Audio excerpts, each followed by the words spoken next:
हम सभी इस बात को समझें, ये हमारा जन्म मनुष्य के देह में जो हुआ, अनेक योनियों में भटकने के बाद मनुष्य के देह में आए, अपने कर्मों का भोग भोगते हुए। जितने भी और योनियां हैं, जितने भी पशु पक्षी कीट पतंग, उनमें और हमारे में थोड़ा सा अंतर है। वे भोग योनि कहलाते हैं और हम लोग उभय योनि कहलाते हैं। भोग योनि का अर्थ है कि जो सिर्फ भोगने के लिए दुनिया में आए। हम लोग भोगना भी है और कर्म भी करना है। पुरानी फसल काटनी है और नए बीज डालने हैं, फसल नई तैयार करनी है। गलती से पहले जन्मों में जो कुछ हुआ, उसके कारण कुछ फूलों की और कुछ कांटों की फसल इस जन्म में काटनी पड़ रही है, कुछ सुख कुछ दुख। अब बुद्धिपूर्वक ऐसे बीज बोए जाएं कि फूल तो मिलें कांटे नहीं, खुशियां तो हों दुख नहीं, आंसू बिल्कुल ना हो, मुस्कुराहट मिल सके। तो ऐसा अवसर मनुष्य की देह में दिया गया। लेकिन इंसान शॉर्टकट ढूंढने की कोशिश करता है, आसान मार्ग सुखी होने का ढूंढता है। उस चक्कर में ज़्यादा गलतियां करता है। आया था जाल से निकलने के लिए और जाल में और ज़्यादा उलझ जाता है। ध्यान रखिए, मनुष्य की देह में 9 द्वार हैं जो संसार की तरफ खुलते हैं। हमारी शरीर की जो व्यवस्था भगवान ने की है वो ऐसी की है। इंद्रियों का विषय वासनाओं की तरफ जो रुख है वो संसार की तरफ खुल रहा है। लेकिन एक द्वार भगवान ने रखा जो भगवान की तरफ खुल सकता है, लेकिन वो द्वार लगता नहीं। चाहे हमारी आँखों के छिद्र हों, नाक के हों, मुख के, कानों के, ये सभी छिद्र संसार की तरफ खुल रहे हैं। संसार की बातें सुनना, संसार को देखना, चखना, भोगना, ये सब हम कर रहे हैं। लेकिन 10वां द्वार जो है वो सहस्रार चक्र ब्रह्मरंध्र सचखंड तक पहुंचने के लिए जो व्यवस्था भगवान ने दी, जो सत्य लोक है, जहाँ से हम द्वार खटखटाते हुए भगवान तक पहुँच सकते हैं, वो हमारा सिर के सबसे ऊपरी भाग में ब्रह्मरंध्र वाला भाग है। इसके लिए जीसस ने कहा कि खटखटाओ, तुम्हारे लिए द्वार खोल दिया जाएगा, पुकारो, तुम्हारी पुकार सुन ली जाएगी। क्योंकि जो खटखटाता है उसी के लिए द्वार खुलने की संभावना बनती है। तो द्वार कौन सा खटखटाना है? हमारी सारी ऊर्जा दुनिया की तरफ बहती है, क्या और मिल जाए, किससे क्या पालें, लालच में, काम में, क्रोध में, लोभ में, मोह में, अहंकार में, ईर्ष्या में, द्वेष में हम पूरी तरह उलझे हुए हैं। यहाँ से अपनी ऊर्जा को उठाकर जब हम ऊपर की तरफ लाते हैं और इन सब चीज़ों को अपनी शक्ति बनाते हैं, मतलब ईर्ष्या अगर हो तो ईर्ष्या नहीं, उसका सुंदर रूप बना लो प्रतिस्पर्धा का, कि हम दूसरे आगे बढ़े भजन में, सच्चाई में, अच्छाई में, पुण्य कार्यों में। इस दुनिया में रहकर रोटी भी कमा रहे हैं अक्ल से, लेकिन पाप भी नहीं कमा रहे हैं। तो जो ऐसे लोग हैं उनको अपना आदर्श चुन लो और उनसे आगे बढ़ने के मन में प्रतिस्पर्धा जगाओ। ईर्ष्या नहीं, प्रतिस्पर्धा। क्रोध अंदर है हमारे, क्रोध रहेगा, लेकिन उसका रूप बदल लो। रूप क्या बदलना है? अपनी गलतियों पर खुद पर गुस्सा करके सुधारो और समाज के अन्याय और अभाव, अत्याचार का सामना करने के लिए अपने अंदर हिम्मत, जोश पैदा करो। और गलतियां बिल्कुल ना हो सके, त्रुटि बिल्कुल ना हो, इस बात के लिए पूरा नियंत्रण, क्रोध को नियंत्रण के लिए प्रयोग करो, अनुशासन के लिए प्रयोग करो। लालच दिव्य गुणों का करो, अभिमान भगवान के बच्चे हैं, हम पिता परमात्मा की संतान हैं, इस बात का गर्व करो। कामना रखो इस बात की कि इसी जन्म में मैंने अपना भला कर लेना है। तो ये सब राग आदि जो भावना है उनका भी रूप बदल लीजिए कि आसक्ति संसार की न रहे लेकिन महान पुरुषों की रहे।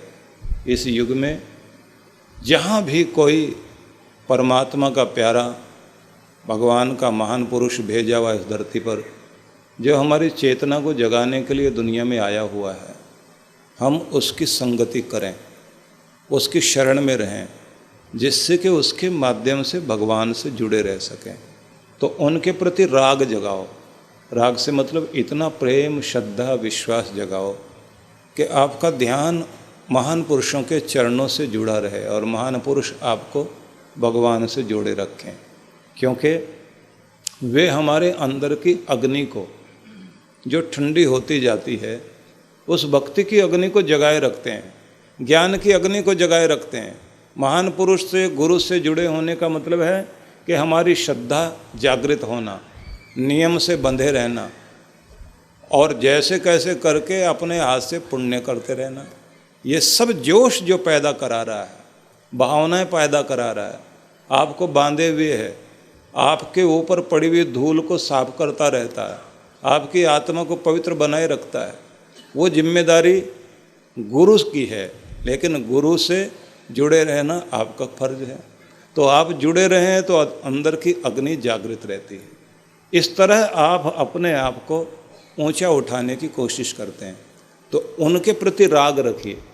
हम राग रख रहे हैं वस्तुओं के प्रति, पदार्थों के प्रति, और पदार्थ ऐसे हैं जिनके लिए हम रात दिन पागल हो रहे हैं। ये वस्तु इकट्ठा कर लें, ये ज़मीन जायदाद ले लें, तो ये सब हैं इसलिए कि आपकी ज़िंदगी की यात्रा आसान हो जाए, इसलिए हैं।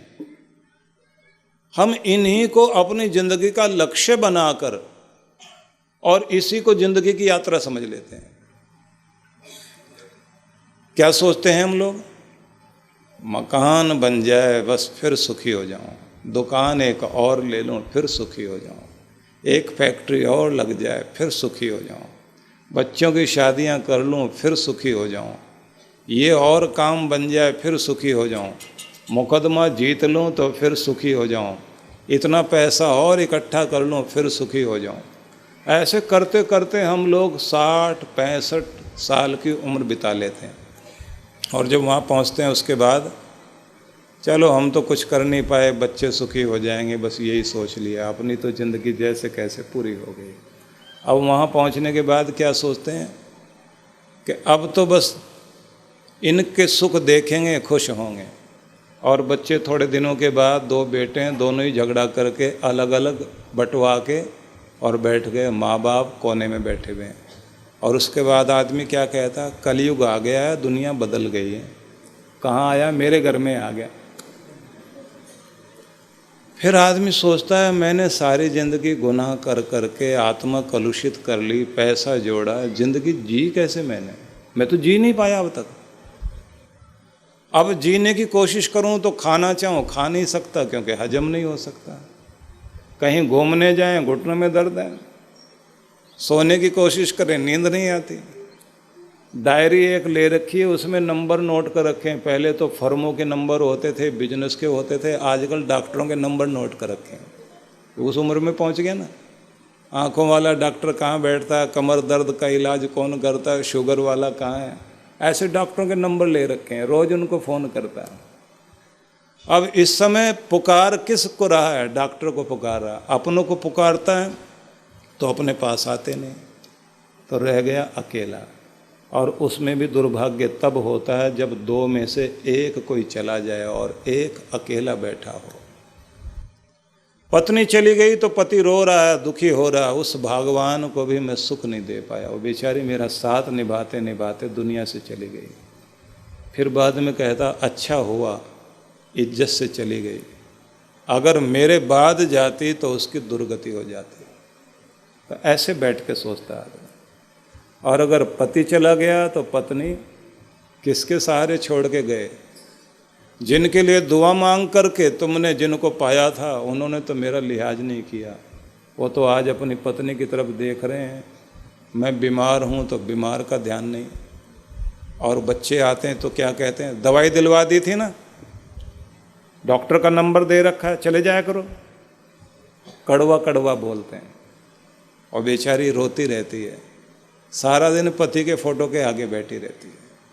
तो आपने जिंदगी तो नहीं जी। ऐसे आए कि जैसे दुनिया में न जाने किसी का कर्जा चुकाने के लिए आए थे। कर्जा चुकाया, चले गए, रोते कलपते हुए।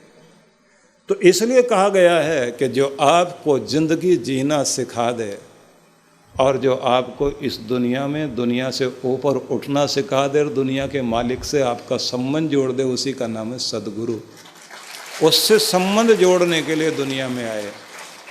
तो गुरु कहता है कि जो द्वार दुनिया की तरफ खुल रहे हैं वो तो तुम्हें बांधे हुए हैं, लेकिन जो दुनिया के मालिक की तरफ द्वार खुलता है, तुम अपनी साधना भक्ति से अपनी ऊर्जा को ऊपर उठाओ और घर गृहस्थी की जिम्मेदारियां भी पूरी करो, दुकान भी चलाओ, बिजनेस भी करो, लेकिन खुद के लिए भी समय निकालो ना। घर परिवार को भी प्यार करो, खुद को भी प्यार करो, अपने मालिक को भी प्यार करो और अपनी जिम्मेदारी समाज के प्रति भी पूरी करो। और अपना हाथ अपने गुरु के हाथ में देकर भगवान की शरण में जाने की कोशिश करो। तो ये है रास्ता। लेकिन हम लोग बहुत समझदार, पढ़े लिखे, बड़ी सारी डिग्रियां लेकर बैठे हैं, लेकिन ज़िंदगी की डिग्री कागज़ का टुकड़ा नहीं है, वो तो बहुत बहुत अनुभव है। क्योंकि ज़िंदगी चुनौती है, हर रोज़ नई नई चुनौती, नया नया चैलेंज सामने आता है, हिम्मत करके सामना करना ही पड़ता है। ज़िंदगी ऐसी परीक्षा है जो हर रोज़ इंसान को देनी पड़ती है, और ऐसा संघर्ष है जिसके बीच से होकर गुजरना ही पड़ता है। और ज़िंदगी एक ऐसा अवसर है जो हर रोज़ नए नए अवसर हमारे सामने आते हैं। अक्ल वाला फ़ायदा उठाता और बेअक्ल वाला रोया करता है। इसलिए ज़िंदगी को संगीत मानिए और प्यार से गाइए, गुनगुनाइए। ज़िंदगी को शोर मत बना लो कि जिस शोर में जीना मुश्किल हो जाए। इसलिए यदि आज यहाँ बैठे हैं तो थोड़ी देर चिंतन करो, क्यों आए दुनिया में, क्या लक्ष्य है, कहाँ जाना है। और ख़ास बात ये ध्यान रखिए, अगर अभी नहीं सुधरे तो फिर दोबारा भगवान भेज देगा कि जाओ एक चक्कर लगा कर आओ। जैसे होता है ना, स्कूलों में करा देते हैं, पीटी वगैरह करा रहे होते हैं ना, बच्चों से कराते हैं। अगर करते करते गलती करता है तो कहते हैं जा मैदान का चक्कर काट के आ। अगर फिर भी ठीक नहीं होता फिर कहते हैं एक चक्कर और लगा। तो भगवान भी कान पकड़ के हमको कहता है जा दुनिया में चक्कर लगा के आ। दुनिया से मतलब है इतनी इतनी योनियों के चक्कर काट के आ। इसी जन्म में सुधार कर लिया तो फिर चक्कर काटना नहीं पड़ेगा।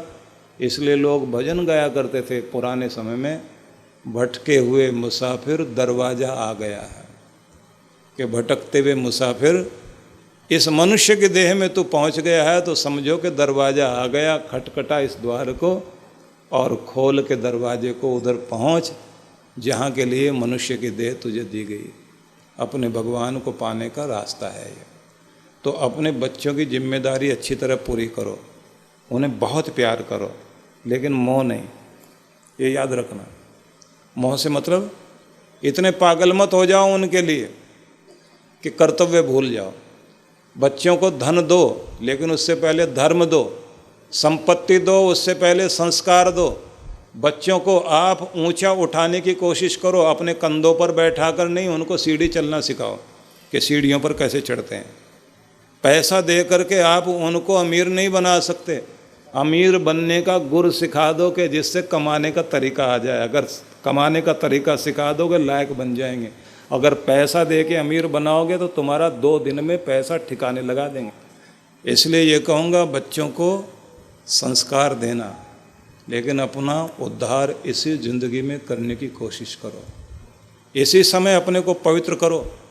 हर सुबह जब देवताओं का वास होता है धरती पर, ब्रह्मवेला में, जब भगवान के दूत धरती पर विचरण करते हैं, वही तो समय होता है 4 से 7 बजे तक का, क्योंकि जब सूर्य देवता आते हैं उससे पहले पहले देवलोक की यात्रा कर लेते हैं। सूरज का पहला प्रभाव जैसे धरती पर आने लगता है उस समय आसमान से मेहर बरसती है, मेहर। ओस आ रही है ज़मीन पर, ठंडी हवा चल रही है, फूल खिलने लग रहे हैं, पंछी गा रहे हैं, बड़ा प्यारा मौसम होता है।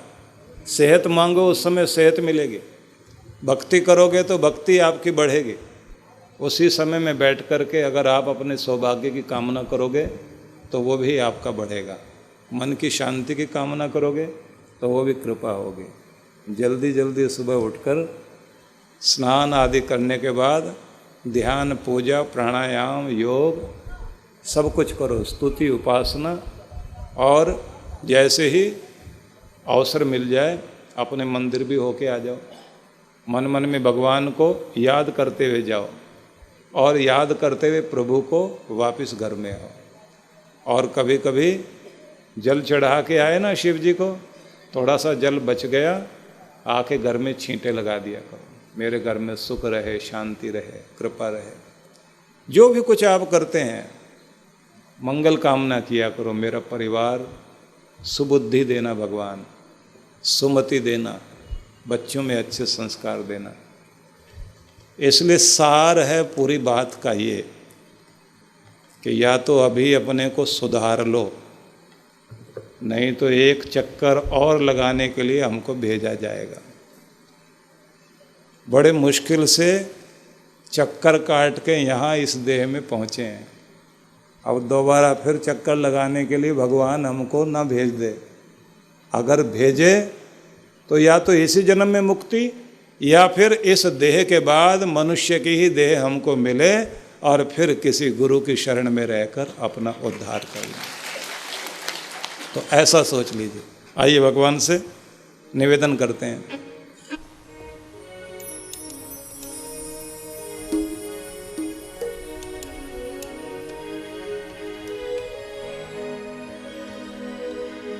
मुझे ऐसा बना दो मेरे प्रभु, मुझे ऐसा बना दो मेरे प्रभु, मुझे ऐसा बना दो मेरे प्रभु। जीवन में लगे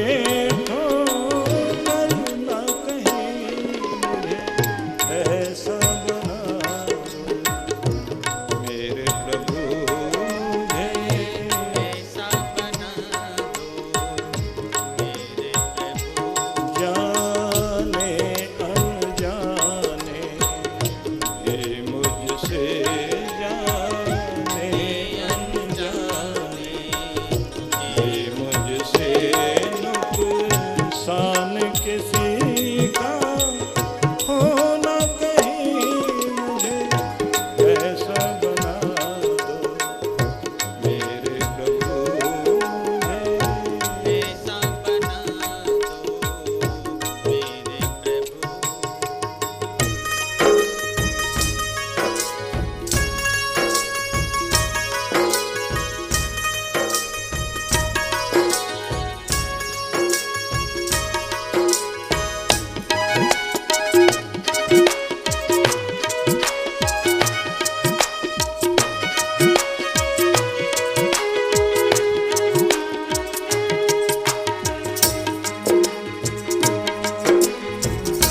मेरा ऐसा है, दुख में भी साथ नहीं तजता।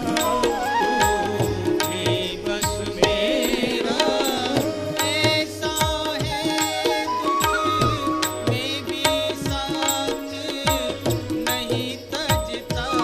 दुनिया मुझे प्यार करे न करे, दुनिया मुझे प्यार करे न करे, हो तेरा भी प्यार कहीं मुझे ऐसा बना दो मेरे प्रभु, मुझे ऐसा बना दो मेरे प्रभु।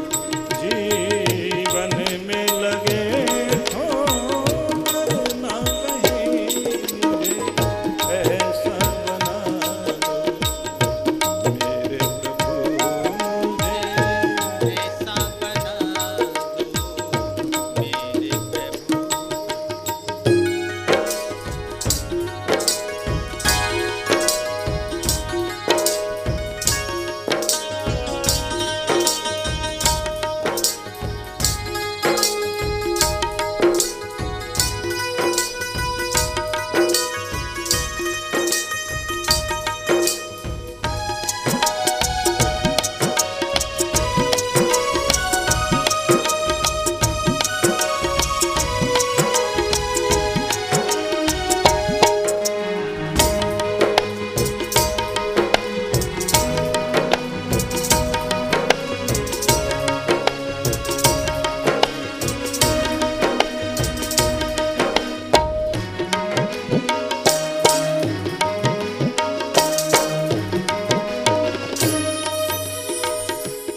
मैं क्या हूँ, राह मेरी क्या है।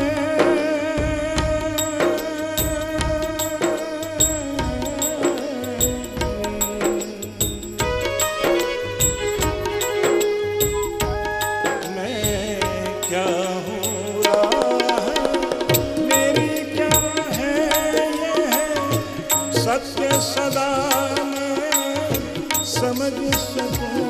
मैं क्या हूँ, राह मेरी क्या है, यह सत्य सदा मैं समझ सकूं।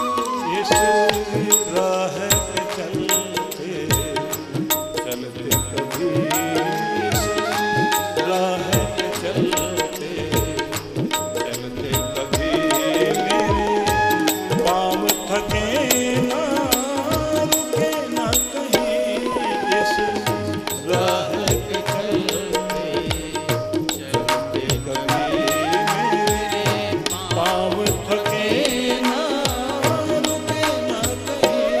मुझे ऐसा बना दो मेरे प्रभु, ऐसा बना दो मेरे प्रभु। जीवन में लगे ठोकर ना कहीं मुझे ऐसा बना दो मेरे प्रभु, मुझे ऐसा बना दो मेरे प्रभु।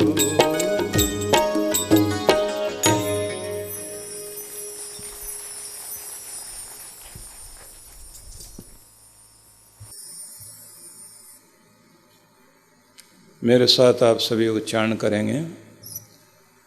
कर्तव्य दीक्षाम समत्व शिक्षाम ज्ञानस्य भिक्षाम शरणागतिम च ददाति गीता करुणाद्रभूता कृष्णेन गीता जगतो हिताय। कहते हैं कि कर्तव्य की दीक्षा और समत्व की शिक्षा, ज्ञान की भिक्षा और शरणागति, इस सब को सिखाती है गीता।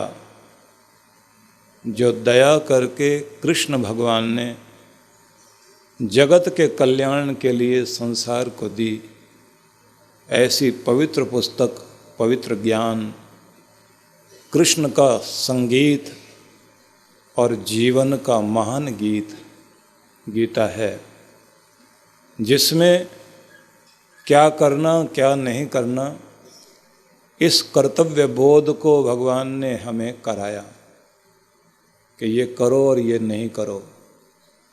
कृष्ण समझाते हैं अद्वेष्टा सर्वभूतानां मैत्र करुण एव च, बैर रहित हो जाओ, प्रेम वाले बन जाओ, प्राणी मात्र के प्रति प्रेम वाले हो जाओ, अपने हृदय में प्रेम जगाए रखो।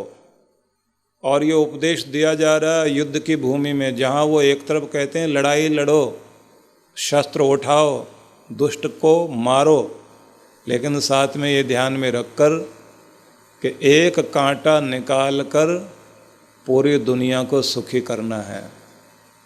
लेकिन हृदय में प्रेम रखो कि दुनिया को बचाना। जैसे एक सर्जन, कोई डॉक्टर चीर फाड़ करके बीमारी के लिए एक किसी अंग को काटकर पूरे शरीर को बचाता है, तो उसके हृदय में प्यार है जीवन बचाने के लिए, धर्म बचाने का प्यार, मानवता को बचाने का प्यार मन में रखो।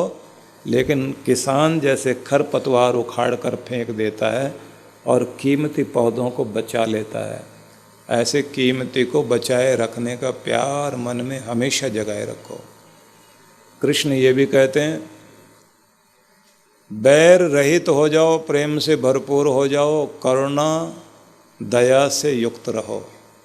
जिन पर दया करनी है उन पर दया करो, लेकिन अगर गवर्नमेंट चोर डाकुओं पर दया करेगी तो सज्जनों की रक्षा नहीं होगी। तो कहते हैं बीमारियों को प्यार मत करो, बीमार को प्यार करो। बीमारी से प्यार नहीं, बीमारी को तो हटाओ।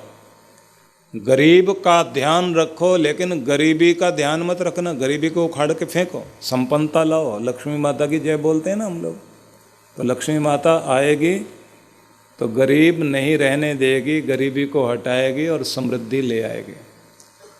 तो सीधा सा मतलब हुआ कि कृष्ण हमें कर्तव्य बोध कराते हैं, क्या संभालना क्या नहीं संभालना, और साथ में ये भी कहते हैं संतुलन की शिक्षा देते हैं। कैसे सुख में, दुख में, हानि में, लाभ में, संयोग में, वियोग में कैसे बैलेंस बनाना।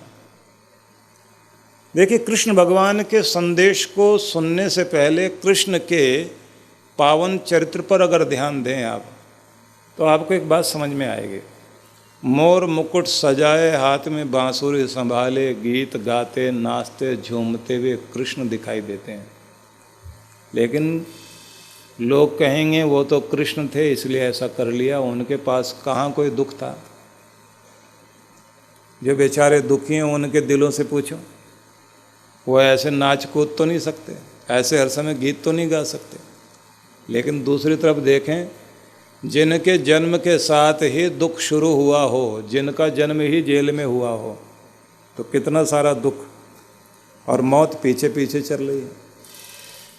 जिधर जाएं उधर किसी न किसी रूप में, खेलने गए तो खेलने की चीज़ में ही मुसीबत बैठी हुई है।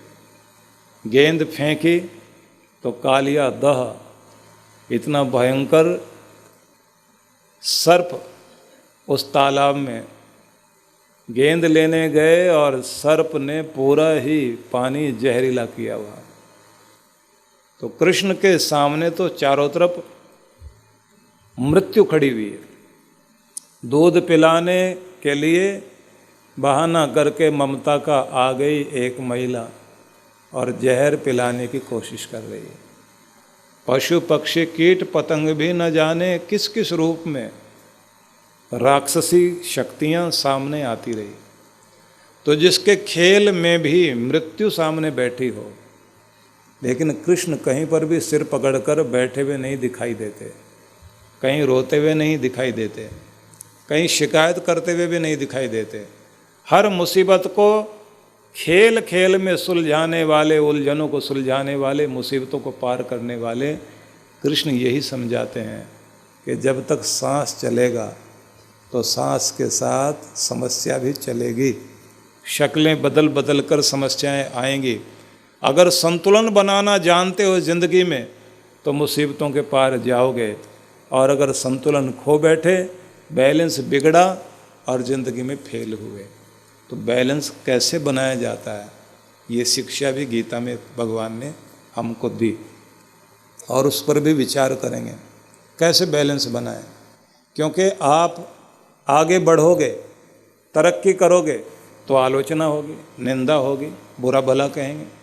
कृष्ण भगवान के साथ तो ये हुआ कि जब उनको सम्मान दिया जा रहा था, भरी सभा में कितना बड़ा सम्मान हुआ उनका, ऋषियों की तरफ से, ज्ञानियों की तरफ से, विद्वानों की तरफ से सम्मान हुआ, राजाओं की तरफ से सम्मान हुआ, धनियों की तरफ से सम्मान हुआ, प्रजा की तरफ से सम्मान हुआ। सब ने उनको पूजन किया और अग्र पूजा कृष्ण की। ये माना गया कि पूरे राष्ट्र में सबसे अधिक प्रथम पूजनीय कौन है, तो भीष्म ने कहा सिर्फ कृष्ण है, इनको सम्मान दिया जाना चाहिए, तो सम्मान दिया गया। लेकिन उसी समय खड़ा हो गया शिशुपाल, और शिशुपाल कौन है, घर का ही आदमी, बुआ का बेटा, रिश्ते में भाई, खड़ा हो गया, बुरा भला कहना शुरू कर दिया। इनको क्यों सम्मान दे रहे हो, ये किस लायक हैं, बताओ कहाँ के राजा हैं, और न जाने क्या क्या। इतना कुछ बोलता गया। अर्जुन कभी धनुष पर हाथ लगाए, कभी भीम गदा उठाए, और कृष्ण कहें बोल लेने दो इसको,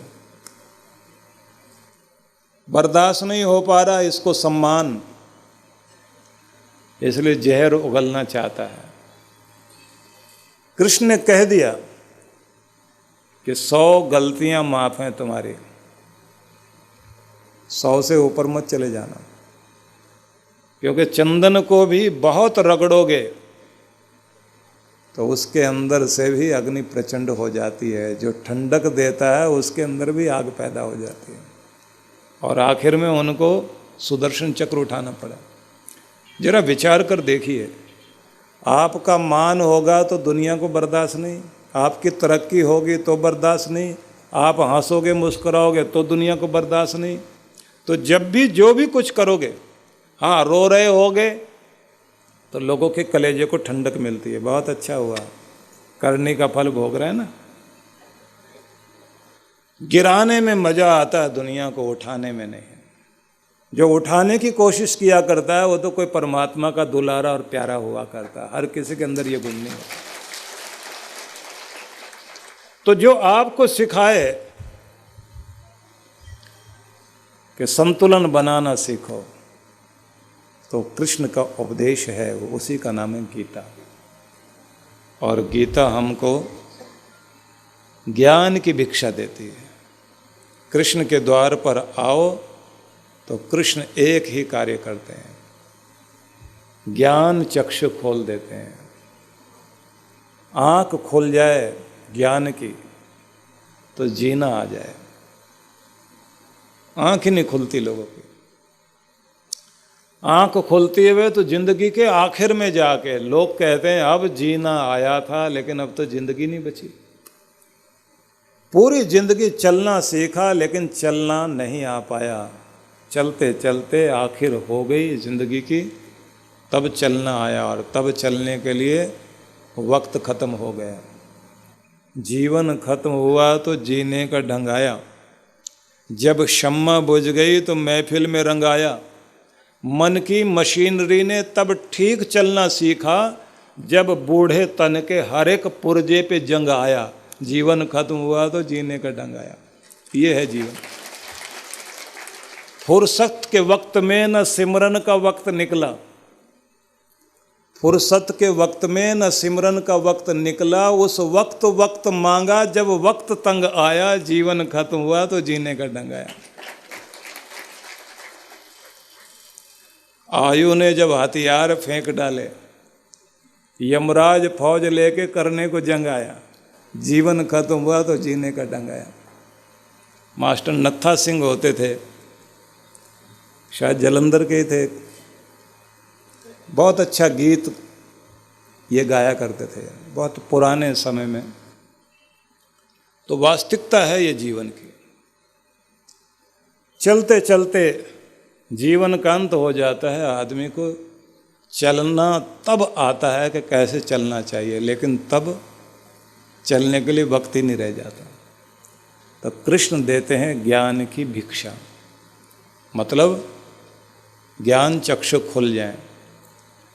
आपने गीता में, महाभारत में संदेश समझा है ना कि भगवान श्री कृष्ण ने अपना रूप दिखाने के लिए, विराट दर्शन कराने के लिए अर्जुन से कहा कि मैं तुम्हें दिव्य चक्षु दूंगा, उसके बिना तुम्हें मेरे स्वरूप का दर्शन नहीं हो पाएगा, मतलब तुम मुझे समझ नहीं पाओगे।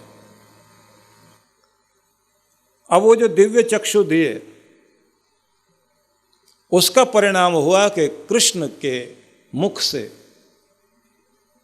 निकलता हुआ संसार या उनके मुख में घूमती हुई पृथ्वी दिखाई दी,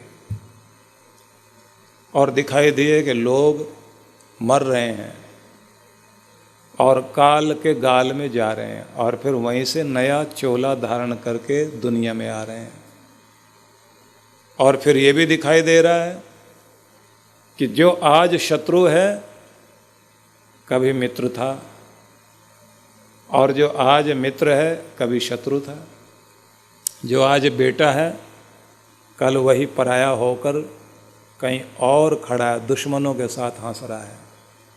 मतलब ये चोला बदल बदल कर आत्माएं कहाँ कहाँ जाती हैं। और कभी कभी तो ये भी होता है, पिछला हिसाब किताब पूरा करने के लिए जीवात्मा दुनिया में आती हैं। कोई बेटा बनकर आया, कोई भाई बनकर आया, कोई दोस्ती निभाने आया है बेटा बनकर, पिता के साथ दोस्त की तरह रहता है, और कोई दुश्मनी निभाने आया। ऐसा दुश्मन पिछले जन्म की न जाने कौन सी दुश्मनी निकाल रहा है। बाप बेटे में नहीं बनेगी। एक बोलेगा अम्बाला, दूसरा बोलेगा पटियाला, एक कहेगा अटक, दूसरा कहेगा कटक, एक कन्याकुमारी एक कश्मीर की बात करेगा। एकदम उल्टा उल्टा हिसाब किताब। हालांकि अम्बाला पटियाला तो फिर भी पास पास में है, तो बिल्कुल अलग अलग हिसाब हो जाता है दोनों का, मेल मिलता ही नहीं, दुश्मनों की तरह रहते हैं। तो कोई दुश्मनी निभा रहा पिछले जन्म की, कोई पिछले जन्म की दोस्ती निभाने आया, कोई पिछले जन्म की सेवा पूरी करने आया, माँ बाप की सेवा कर रहा है। और दुनिया की हवा उसे नहीं लगती, और कोई सेवा कराने आता है, माँ बाप से सेवा करा रहा है।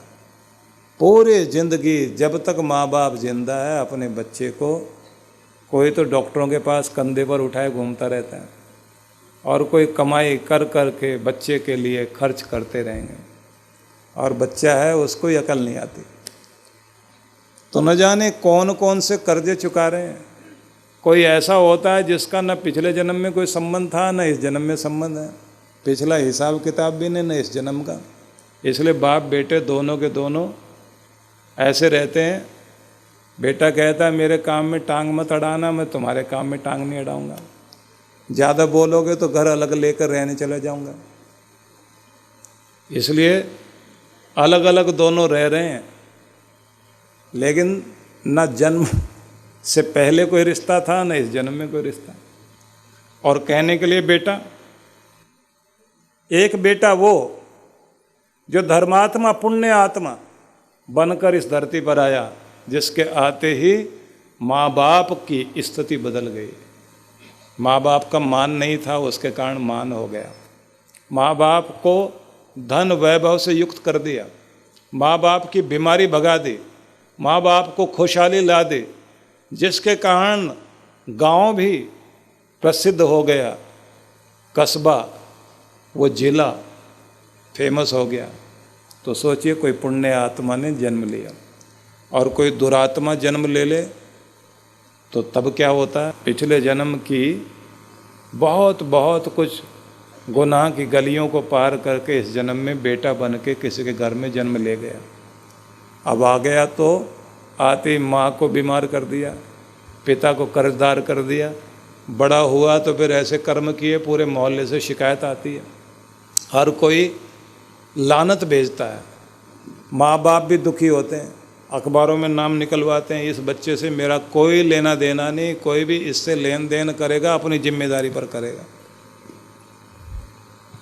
तो एक तरह के नहीं, 7 तरह के बेटे होते हैं, जो मैंने 7 सुना है ना पूरे पिछले जन्म का हिसाब क्या है क्या नहीं है। तो इसलिए कह नहीं सकते कि क्या कुछ हम दुनिया में लेकर आए हैं। तो इस संसार में ये चक्र चल रहा है, और जब दिव्य ज्ञान मिलता है तो आँख मिलती है, उससे आदमी देखता है कि ये संसार है, ये रिश्ते नाते हैं, इस तरह दुनिया चल रही है, ऐसे हम जी रहे हैं। तो ऐसे चलते चलते आदमी को समझ आने लग जाती है, तो फिर अक्ल से चलता है। तो कृष्ण ने कोई अलग तरह की आँख नहीं दी थी, उसको ज्ञान की आँख दी। तो कहते हैं कृष्णम वंदे जगत गुरुम, कृष्ण गुरु हैं। तो ऐसे ही हर गुरु अपने शिष्य को एक आँख देता है ज्ञान की। उस ज्ञान की आँख से जब संसार को आदमी देखता है तो दुनिया अलग तरह से समझ में आती है, और फिर जीना आता है, फिर जिम्मेदारियां अच्छे से निभाता है आदमी, फिर दुनिया में बसता जरूर है, दुनिया में फंसता नहीं, दुनिया से भागता नहीं, दुनिया में जागने की कोशिश करता है। फिर कोशिश होती है कि मृत्यु के इंतजार में हम बैठे हैं, ऐसा नहीं, अमृत की प्राप्ति के लिए बैठे हुए हैं। कबीर साहब ने फरमाया, जिस मरने से जग डरे मेरे मन आनंद, मर कर के ही पाइए पूर्ण परमानंद। कि मर के तो हम पूर्ण परमानंद पाएंगे, इस जन्म में जो कुछ हमने किया निश्चित ही महान गति होगी, इससे बेहतर स्थिति में जाएंगे।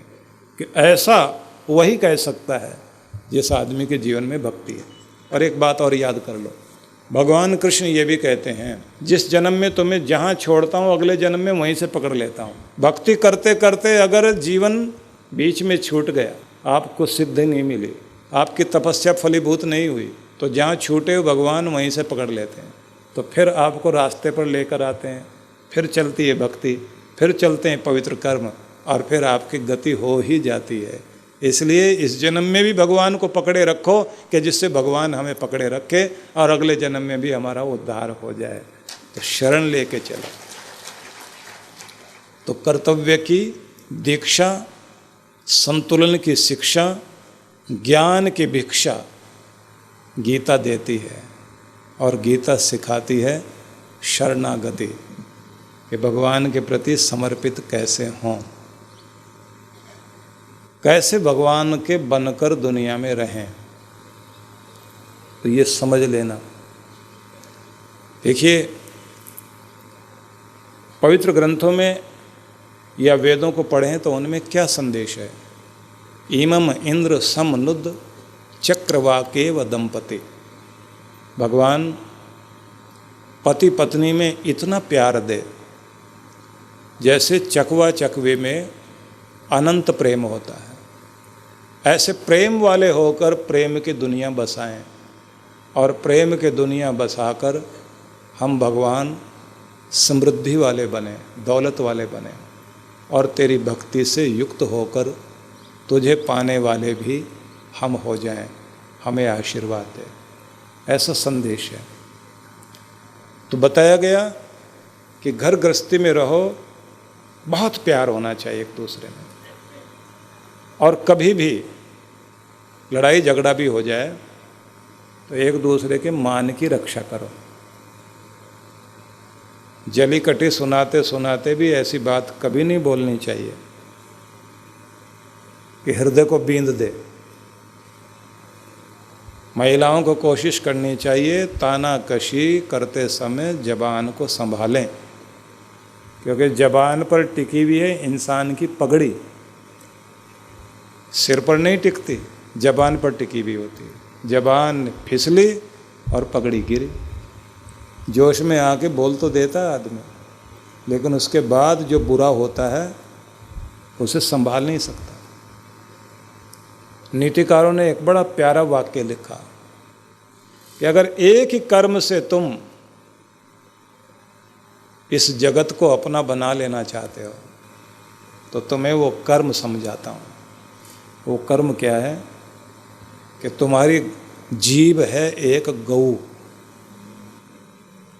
और इस गऊ को दूसरों के मान की हरी भरी खेती उजाड़ने की आदत है। समझ रहे हो ना?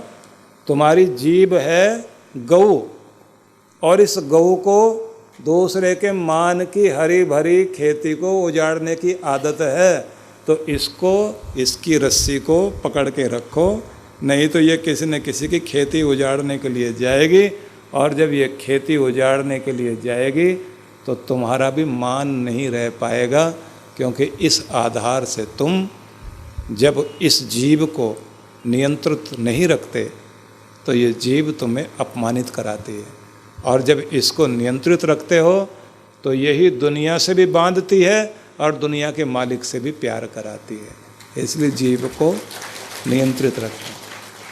तो घर गृहस्थी में जीवन जीते हुए जो गुस्सा निकालना निकाल दो।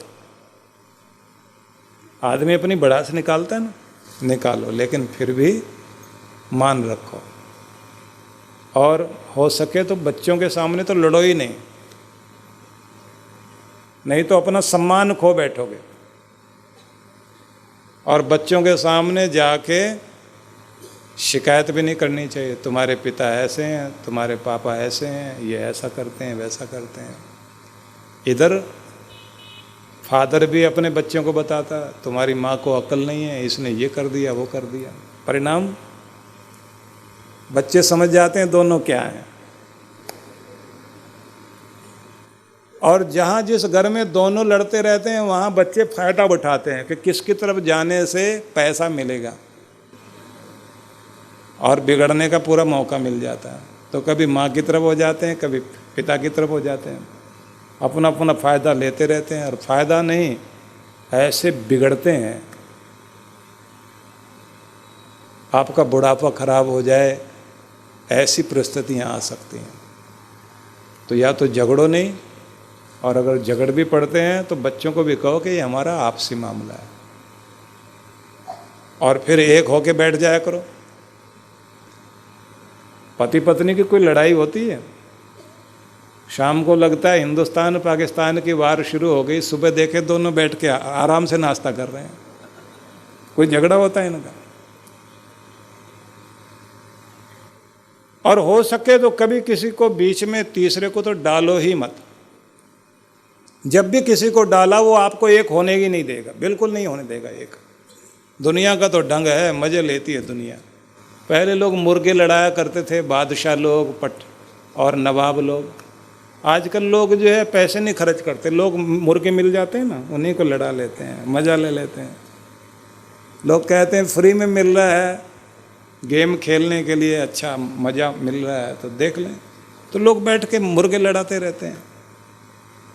और कुछ लोग मुर्गा बनने की आदत बनाए रखते हैं। कोई गांव का सरपंच था ना, दुखी हुआ बैठा था, किसी ने पूछा बात क्या है, बोले दोनों मोहल्लों में आज जो है ना शांति हो गई, समझौता हो गया, तो अब मेरे पास कौन आएगा, इसलिए उदास हो रहा है। क्योंकि जब झगड़ा चलता तभी तो कभी कोई आके पांव दबाता, कोई सरपंच जी जरा देख लेना। कुछ लोगों को ऐसे सरपंच बनने की आदत होती है, और वो कभी समझौता नहीं होने देते, ये याद रखना।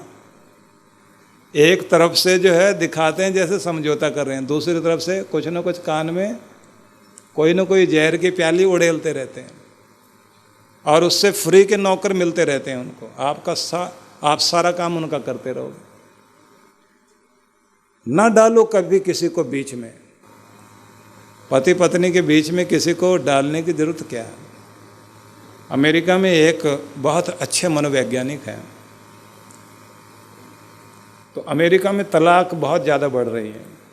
तो वो लोग क्या करते हैं, वो मनोवैज्ञानिक, तलाक जिनमें नौबत आ गई है उनको एक करने के लिए ज़्यादातर अपने पास बुलाता है।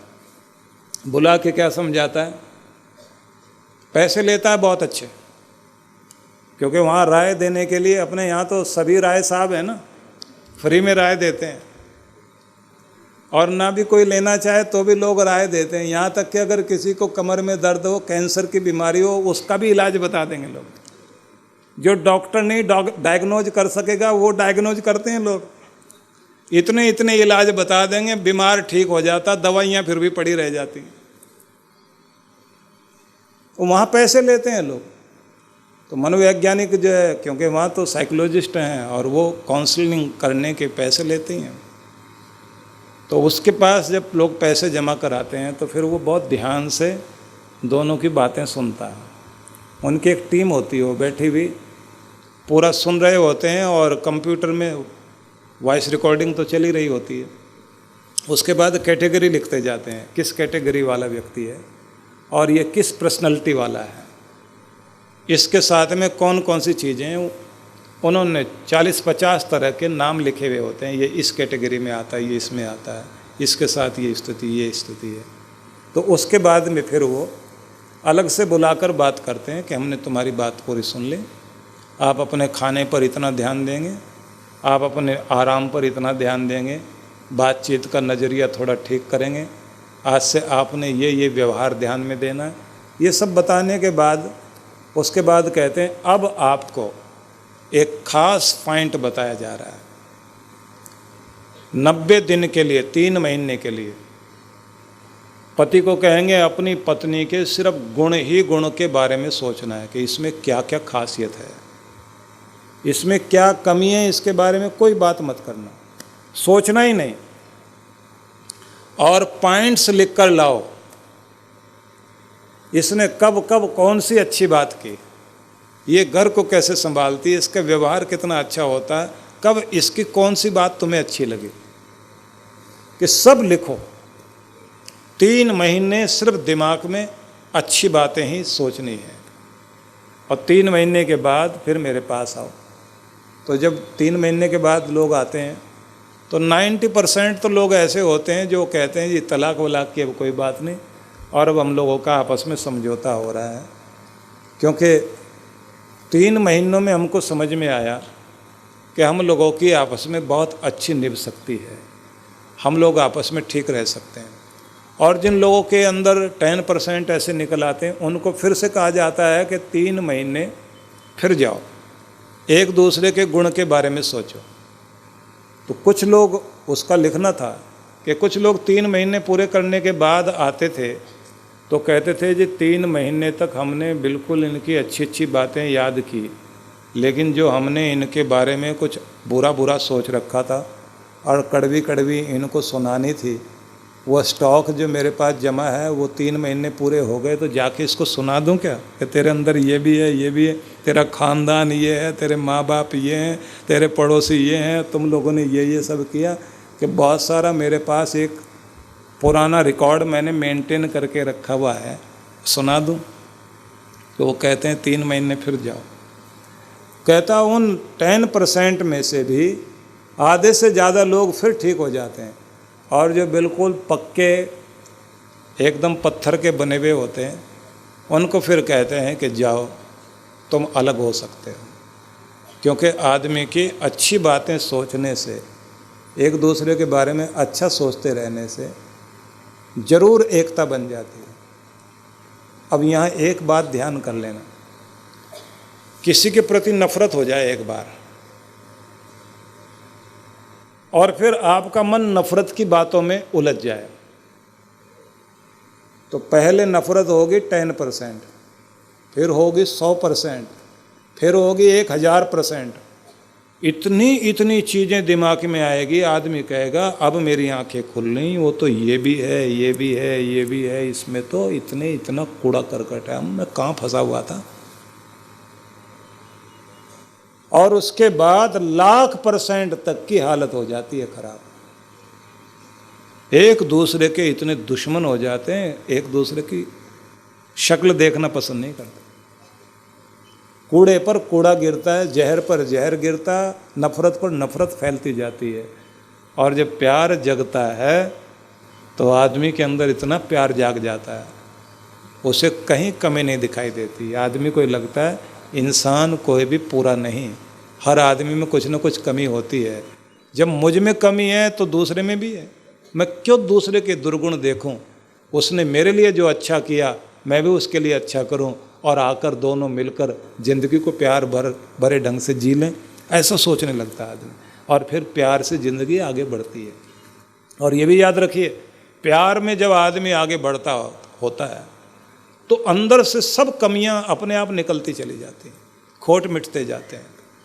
और जब आप कोसने बैठ जाएं, बुरा कहने बैठ जाएं, कभी पति पत्नी नाराज होकर महीना 20 दिन अलग हो जाएं, तब तक भी संभावनाएं रहती हैं जुड़ने की। अगर 6 महीने हो जाएं तो फिर दुनिया जुड़ने नहीं देती, कोई मिलने नहीं देगा। और बीच में आ जाए वकील तो फिर तो सोने में सुहागा हो गया। वो तो तरीके ही ऐसे बता देगा आते, इस केस में फंसाओ फिर देखना। और यहाँ तक कहेंगे बूढ़े लोग जो है ना घर के, सबसे पहले उनको बांधो कि उसी ने ये कहा था कि इससे इतना इतना दहेज मांगो। एक जेल के अधिकारी थे, एक बार मिलने आए, बोले कभी कभी बहुत दुख लगता है जब लड़ाई झगड़े हो जाते हैं लोगों में, दहेज की समस्या चलती है, कि हमारे यहाँ 90 साल के बूढ़े बुढ़िया जेल में पड़े हुए हैं दहेज के केस में। बोले हम भी जानते हैं उनकी गलती नहीं, लेकिन जिनकी गलती थी ननद की और सास की। पति भी ठीक था, ससुर भी ठीक था, बेटी ननद जो है वो भड़काती रही, बात बात में जो है माँ बेटी दोनों रोज कमियां निकालते रहे, और बात इतनी बढ़ा दी झगड़े कराते चले गए। स्थिति ये हो गई, बहू को अलग कर दिया, और उन्होंने भी सोचा कि मेरी तो ज़िंदगी खराब हो ही गई है, अब इनको ऐसा केस में फंसाया जाए कि ज़िंदगी भर याद करें। घर बेच बेच के लोगों को देखा है, मुकदमे लड़ते हैं, और फिर आखिर में जाके छुटकारा होता है। लड़का सोचता है कि मैं अभी इसको लटकाता रहूँगा, केस चलता रहे, जिससे इसकी शादी की उम्र निकल जाए, और लड़की सोचती है कि अब मेरी उम्र निकल गई तो मैं इसको तबाह करूं। तो चले थे प्यार की दुनिया बसाने और पहुंच गए कहाँ। इसलिए मैं ये कहना चाहता हूं, गुण देखो, अच्छाइयाँ याद करो। इंसान परफेक्ट नहीं होता, अगर संपूर्ण कोई है तो केवल भगवान है, किसी में संपूर्णता नहीं होती। इसलिए जो है प्यार से संभालो, अपने घर परिवार को चलाओ, और हर महिला को कोशिश करनी चाहिए अपने बेटे बहू की ज़िंदगी में जहर घोलने की कोशिश ना करें, उनकी ज़िंदगी को नरक ना बनाएं। आपका किया हुआ सारा पुण्य नष्ट हो जाएगा। भले ही वो आपसे दूर चले जाएं, दोनों खुश रहें, उनकी खुशी देखो।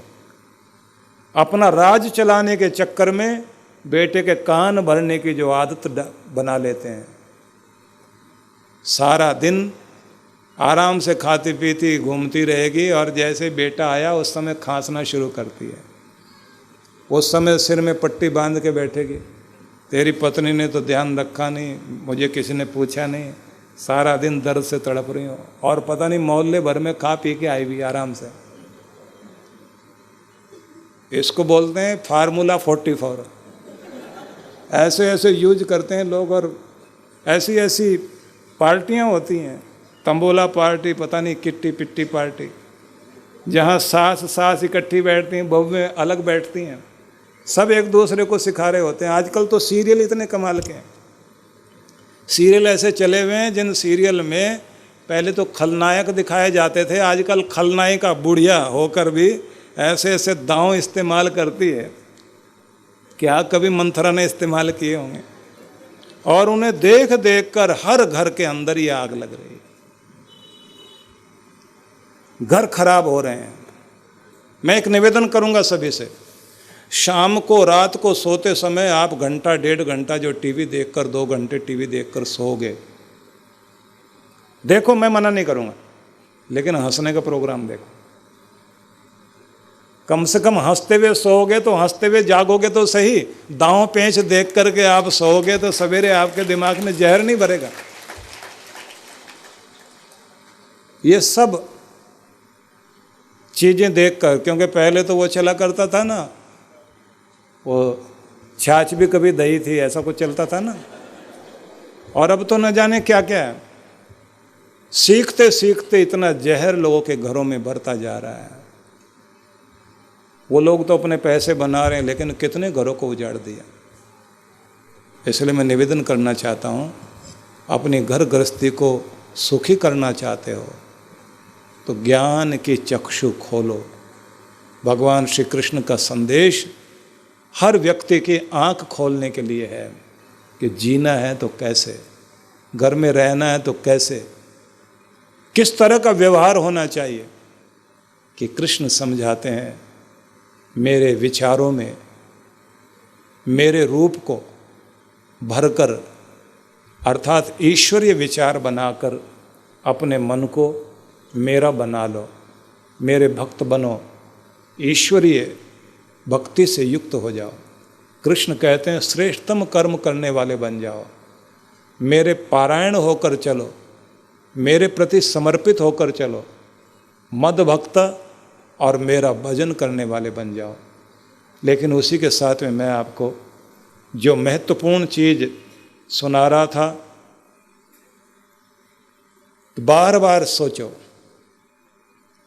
मैं एक आत्मा हूँ, ये देह लेकर इस धरती पर आया हूँ। मैं प्रतिभा और शक्ति का केंद्र हूँ। तो अपनी प्रतिभा को, अपने टैलेंट को जागृत करो, अपनी प्रतिभा को जगाओ, अपनी शक्ति को जगाओ। जगाने से मतलब होता है आप अपनी सीमा रेखा में अपने को कैद करके जीते हो। बस इतना ही मैं कर सकता हूँ, इससे आगे नहीं। इतना ही बन सकता था, बन गया, यही मेरी किस्मत। ये अपने को दायरे में कैद कर लिया। किसी ने आपसे कहा कि अगर आपको सैर करने के लिए भेजा जाए कितने किलोमीटर चल सकोगे? बोले बस 4 किलोमीटर। कोई कहे 10 किलोमीटर जा सकते हो? बोलेंगे नहीं, ज़्यादा ज़्यादा ज़्यादा ज़्यादा जोर लगाया 5। लेकिन अगर आपकी रोज़ प्रैक्टिस कराई जाए तो 10 किलोमीटर पहुंच जाओगे ना। अभ्यास करते करते 10 किलोमीटर की आदत पड़ जाएगी। तो 5 किलोमीटर कहने वाला व्यक्ति अगर अपने को दायरे में बांध बैठा तो 10 किलोमीटर तक नहीं जा सकता। ऐसे ही जिन चीज़ों को आप नहीं जानते लेकिन आपसे अभ्यास कराया जाए तो आपकी प्रतिभा विकसित होती है, आपकी शक्ति विकसित होती है। कभी भी दायरे में अपने आप को मत बांधो कि बस मैं यही कर सकता हूँ, मैं नहीं जानता, मैं नहीं कर सकता। आप हर विद्या सीख सकते हो, हर कुछ नया सीख सकते हो, हर चुनौती का सामना कर सकते हो। तो अपने आप को समझो, अपनी शक्ति को समझो और अपने टैलेंट को निखारो। तो बार बार याद करो, एक वाक्य लिख लो अपनी डायरी में, मैं प्रतिभा और शक्ति का केंद्र हूँ, मैं एक पवित्र आत्मा हूँ। इसको दोहराना बार बार। फिर मैं विचार शक्ति का पुंज हूँ। मनुष्य के पास सबसे बड़ी शक्ति विचार शक्ति है। आदमी पहले सपने देखता, बाद में उन्हें पूरे करता है। किसी एक व्यक्ति ने मन में एक कल्पना की, एक ऐसा टावर बनाया जाए, इस धातु का बनना चाहिए। शक्ल बनाई उसने कागज पर और बाद में एफिल टावर बना।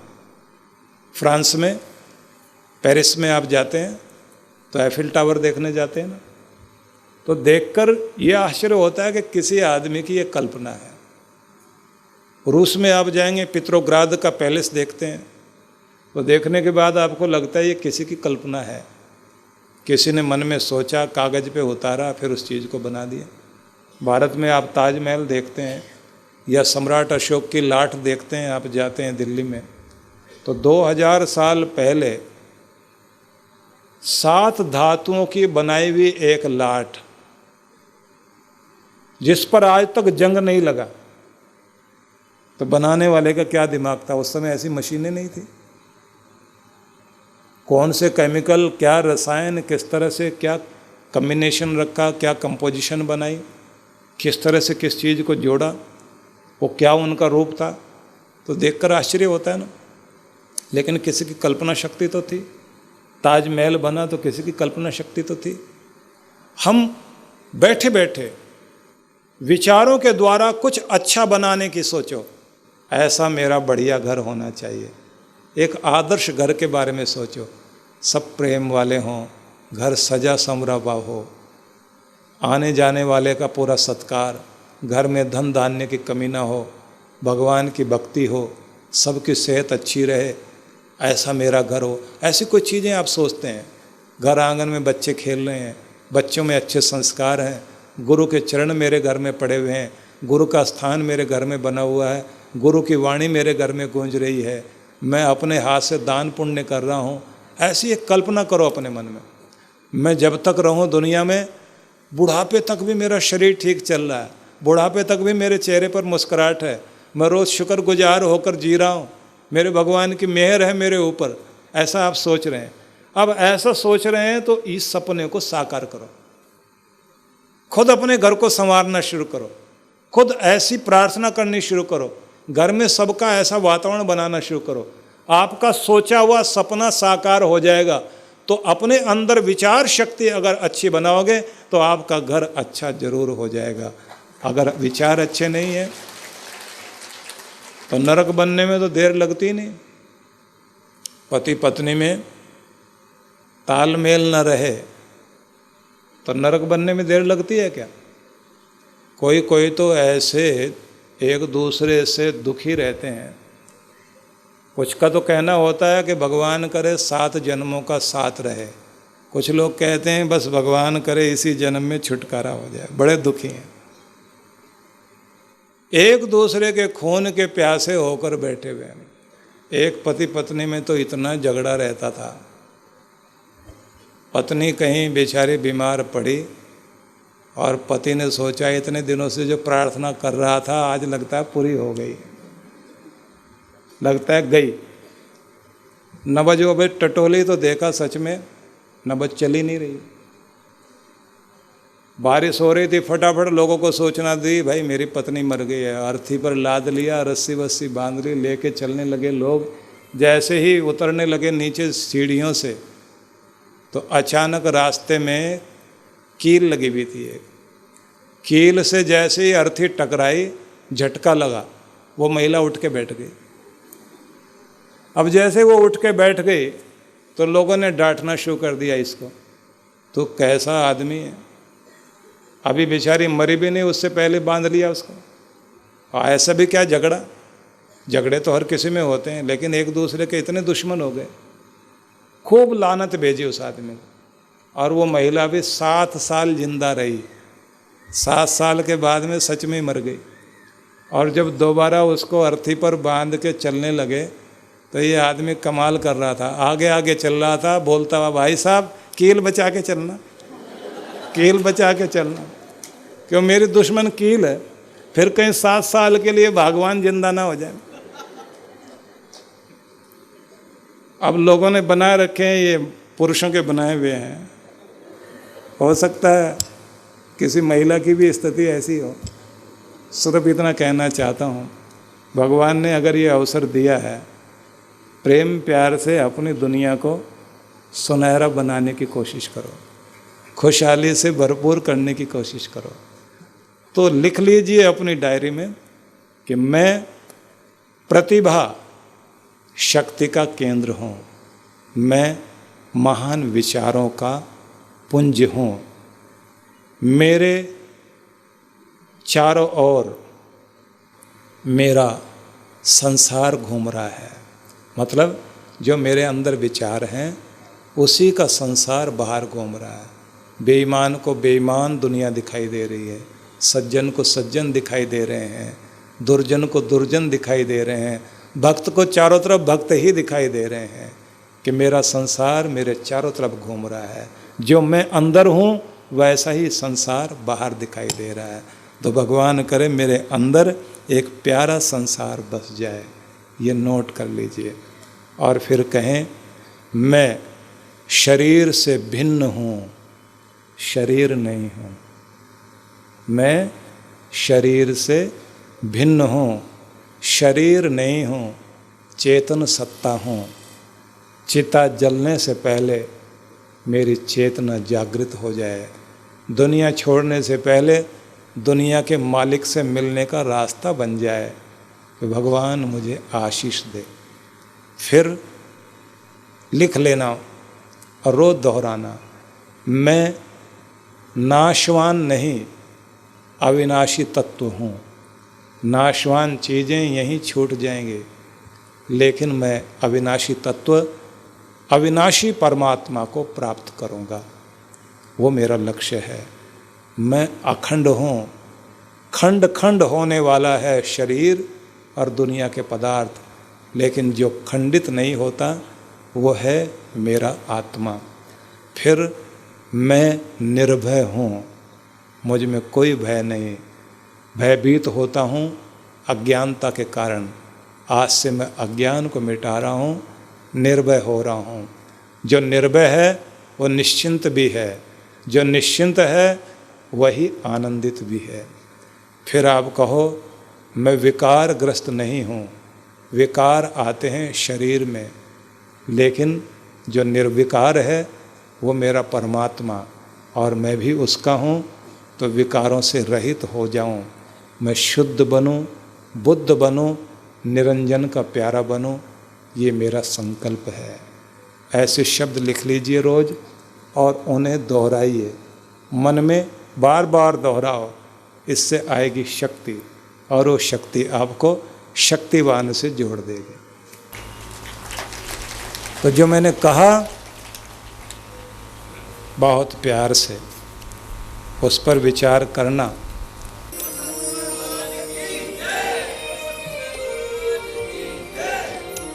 आइए धन्यवाद करें भगवान का। तेरी मेहरबानी का है बोझ इतना, जिसे मैं उठाने के काबिल नहीं। तेरी मेहरबानी का है बोझ इतना, जिसे मैं उठाने के काबिल नहीं। मैं आ तो गया मगर जानता, मैं आ तो गया मगर जानता, तेरे दर पे आने के काबिल नहीं। मैं आ तो गया मगर जानता हूँ, तेरे दर पे आने के काबिल नहीं। तेरी मेहरबानी है बोझ इतना।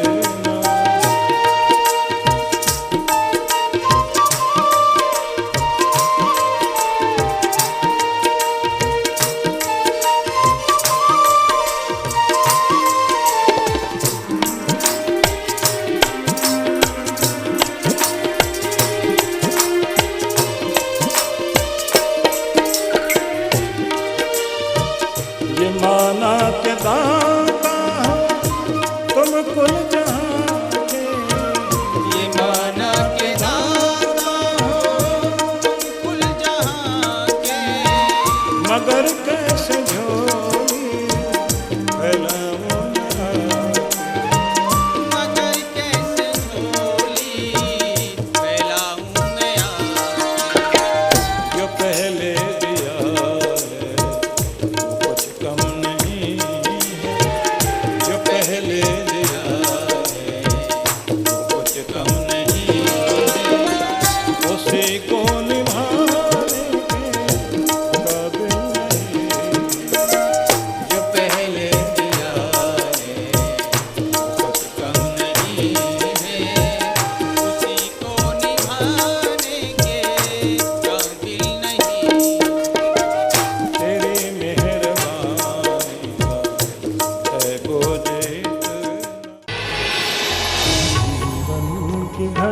जीवन संचेतना आध्यात्मिक जागरण की संदेश वाहक मासिक पत्रिका। ये देववाणी ओम जपो हरि ओम जपो। ऋषियों की अमृत वाणी श्रद्धेय संत सुधांशु जी महाराज की अजस्त्र वाग्धारा की मणिमाला है। हरि ओम जपो हरि ओम जपो। परम पूज्य सुधांशु जी महाराज के अमृत वचन।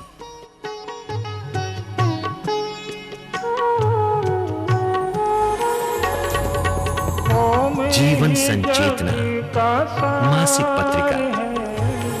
जीवन है जीवन आधार है।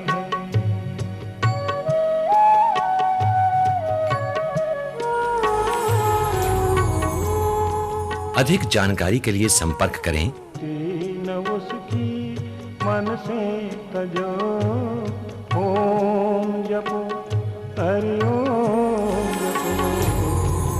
तीन उसकी मन से तजो ओम जपो